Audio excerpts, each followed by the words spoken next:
আমি আবারও এই কওমি প্রজন্মের কাছে উদাত্ত আহ্বান জানাতে চাই, তালিম দাওয়ার মাধ্যমে ইসলামের সৌন্দর্য জাতির সামনে তুলে ধরো, যৌক্তিক জায়গা থেকে জাতির সামনে তুলে ধরো। তোমরা নিয়ামত, তোমরা রহমত, তোমাদের কাছেও রাসূলুল্লাহ রাহমাতুল লিল আলামিন তার আদর্শ আছে।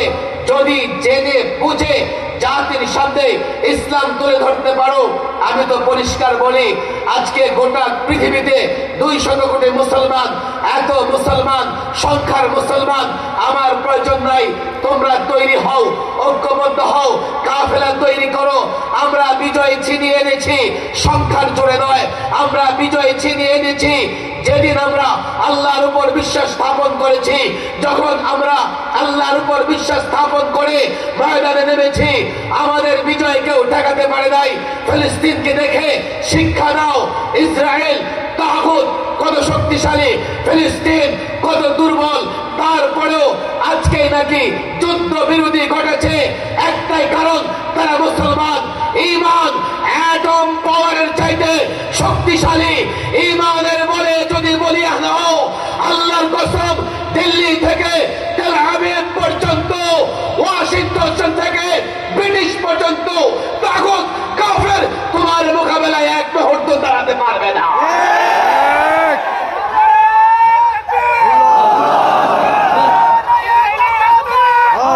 পৃথিবী থাকবে না, পৃথিবীতে কিয়ামত সংগঠিত হয়ে যাবে। ইসলামের এত বড় নিয়ামত পেয়েও আমরা জাতিকে ইসলাম বুঝাতে পারছি না। আমি মনে করি এই ছাত্র জনতা দক্ষিণ চিটাগংয়ে এখানে যেই পরিমাণ বেদাত, কুসংস্কার, শিরকি কাজ হয় এবং সেই কাজের দাওয়াত যত জোরালো ভাবে হয়, ইসলামের দাওয়াত তত জোরালো হয় না। বস্তুবাদের দাওয়াত, তোমরা তো মনে করো রাস্তায় যে বিলবোর্ড টানানো আছে, সাইনবোর্ড টানানো আছে, এগুলো মনে হয় খুব দেখতে ভালো লাগে। এগুলা সব বস্তুবাদের দাওয়াত। টেলিভিশন, নাটক, সিনেমায় বেহায়াপনা, অশ্লীলতার দিকের দাওয়াত। আর বলো তোমরা আমরা কতটা হকের পক্ষে দাওয়াত দিতে পারছি, আল্লাহর পক্ষে দাওয়াত দিতে পারছি।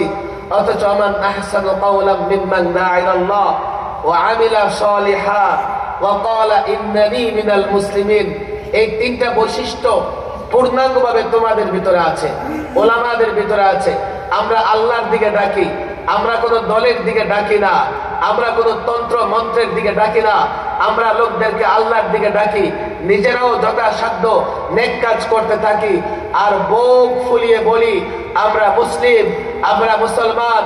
আমরা নিজেদেরকে সেকুলার দাবি করি না, আমরা নিজেদেরকে অন্যান্য নামে ডাকি না, আমরা গর্ববোধ করি আমরা মুসলিম। কথা ঠিক না বেঠিক?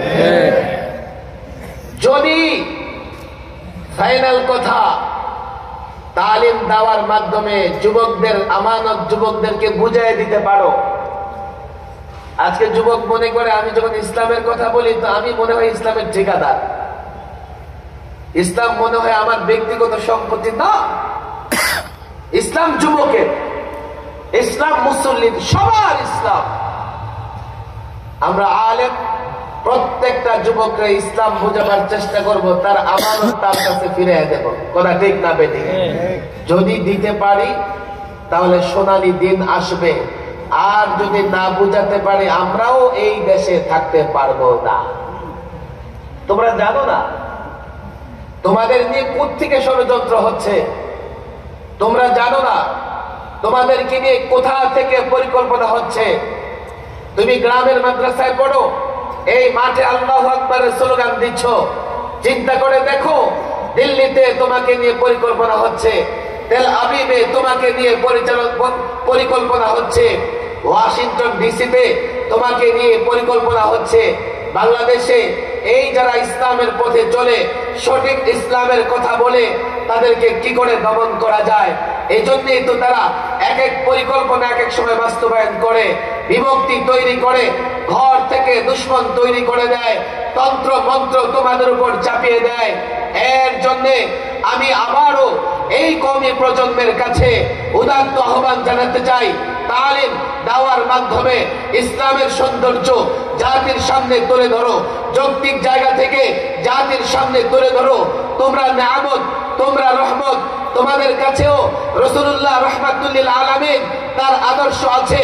যদি জেনে বুঝে জাতির সামনে ইসলাম তুলে ধরতে পারো, আমি তো পরিষ্কার বলি, আজকে গোটা পৃথিবীতে 200 কোটি মুসলমান, এত মুসলমান, সংখ্যার মুসলমান, আমার প্রয়োজন নাই। তোমরা তৈরি হও, ঐক্যবদ্ধ হও, কাফেলা তৈরি করো। আমরা বিজয় ছিনিয়ে এনেছি সংখ্যার জোরে নয়, আমরা বিজয় ছিনিয়ে এনেছি যেদিন আমরা আল্লাহর উপর বিশ্বাস স্থাপন করেছি। যখন আমরা আল্লাহর উপর বিশ্বাস স্থাপন করে ময়দানে নেমেছি, আমাদের বিজয় কেউ ঠেকাতে পারে নাই। ফিলিস্তিনকে দেখে শিক্ষা নাও। ইসরায়েল তাগুত কত শক্তিশালী, ফিলিস্তিন কত দুর্বল, তারপরেও আজকে নাকি যুদ্ধ বিরোধী ঘটেছে। একটাই কারণ, তারা মুসলমান। ঈমান অ্যাটম পাওয়ারের চাইতে শক্তিশালী। ঈমানের বলে যদি বলিয়া নাও, আল্লাহর কসম, দিল্লি থেকে তেল আবিব পর্যন্ত, ওয়াশিংটন থেকে ব্রিটিশ পর্যন্ত তাগুত কাফের